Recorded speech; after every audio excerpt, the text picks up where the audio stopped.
Oh, hello. Thank you for joining me today. It's Tuesday. Time for another video. Hooray! Today I'm going to talk about Borderlands. You've got yourself a shooter based in a post-apocalyptic world with the same loot system as, say, a Diablo type game. That means you kill something, it's probably going to drop some lovely treasure, randomly generated with all kinds of different effects. It's pretty much addictive, is what it is. It's like, hey Mike, would you like some crack? How would you like some super crack? Would you like a little more crack? I'm not a drug addict, but that sounds pretty appealing to me. I had a good time playing this game, played a lot with Meg. She's behind the camera. Hey Meg! You just progress through the levels, you start to gain more experience, just like a role-playing game. You get to level up your character, add new abilities to it, really cool thing about the weapons though that you pick up is they all have different skins, so they all look different. I like that. Like when you pick something up, it's a little different. Also, you can customize your character, go back and forth like that. It's multiplayer. The more people you added to the game, the more difficult it became, and there was a lot of replayability. So after you finish the game, you can go back, play it again, do all the fun bits that you liked, leave out all the shitty bits, and just go from there. We played this a lot. Yeah, we did. Leveled up our characters a good bunch. The Commando, which is the character that I played in the first one, was a little bit, I don't want to say easy, maybe a little unfair, a little unbalanced. He had a turret that you put out, it just automatically shoots bad guys. There's different, what are called skill trees, so you can customize your character along these skill trees how you want them. So if you want one that does more damage, you do that. If you want one that's more support, you do that.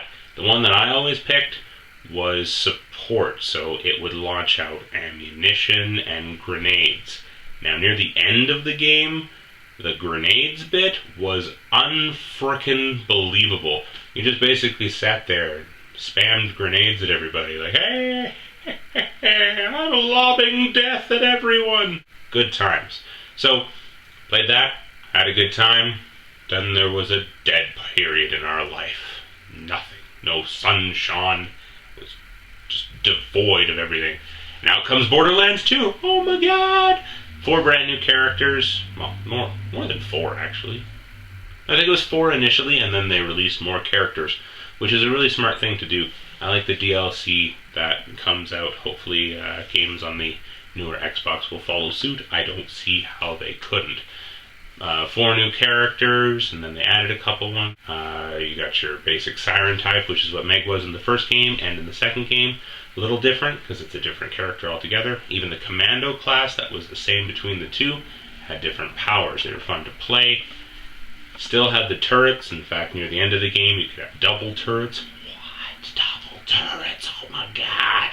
Double the shoot, double the fun. What I settled into is one of the downloadable characters, the Psycho, which is one of the villains that's pretty predominant. He's just a random villain, like one of the peons.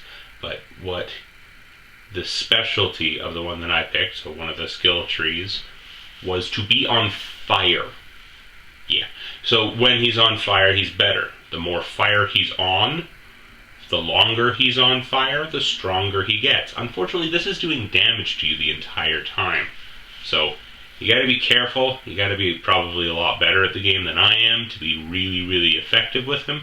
But still, lighting yourself on fire, lighting everyone on fire, lighting every enemy on fire is just unbelievably satisfying.